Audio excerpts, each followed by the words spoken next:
Class 10, Subject History, Chapter number 5, Print Culture and the Modern World. Topic Gutenberg and the Printing Press.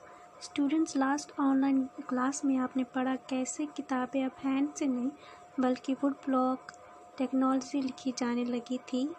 धीरे धीरे technology China से Europe पहुंची और वहां भी अब इस टेक्निक का इस्तेमाल किताबें प्रिंट करने के लिए होने लगा। ईयर 1439 में जर्मनी के रहने वाले जोहानन गुटेनबर्ग, जो एक ट्रेडर थे, बिजनेसमैन, ज्वेलरी बनाने वाले थे, उन्होंने अपनी पहली प्रिंटिंग प्रेस बनाई। इनकी मैकेनिकल मूवेबल टाइप प्रिंटिंग की वजह से प्रिंटिंग रेवोल्यूशन यूरोप में आया और modern period of human history start हुआ। इस इन्वेंशन ने यूरोप में enlightenment, reformation and scientific revolution लाने में काफ़ी मदद की। पहली किताब जो गुटेनबर्ग ने अपनी प्रिंटिंग प्रेस से छापी वो थी बाइबल। 180 कॉपीज़ पहले छापी गई और इसमें 3 साल का वक्त लगा।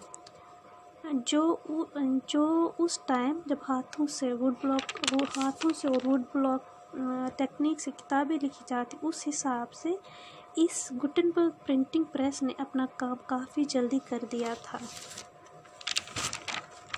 गुटेनबर्ग प्रिंटिंग प्रेस में जो किताबें छापी जाती थी वो अभी प्रेस से बाहर लाकर उनको फिर हाथों से सजाया जाता था। उनकी लिखावट, उनकी कवरिंग, उनको सारे हाथों से वो काम किया जाता, उसको और खूबसूरत बनाया जाता था with the help of hands, मगर छापी वो मशीन से ही जाती थी। 100 सालों के अंदर यानी 1450 से लेकर 1550 तक प्रिंटिंग प्रेस यूरोप के हर जगह पहुंच गई, यूरोप के हर रीजन्स में। जर्मनी से प्रिंटर्स यूरोप के अलग अलग रीजन्स में जाकर प्रिंटिंग प्रेस को लगाने में मदद करने लगे। जैसे प्रिंटिंग प्रेस की तादाद बढ़ती गई वैसे वैसे बुक्स की भी प्रोडक्शन काफ़ी बढ़ गई और 16th सेंचुरी यानी 1700 तक ये और ज़्यादा बढ़ गया, यानी कि बूम आ गया बुक्स प्रोडक्शन में। ये जो चेंज आई from hand printing wood block technology to mechanical printing press, इसकी वजह से प्रिंटिंग रेवोल्यूशन स्टार्ट हुआ यूरोप में।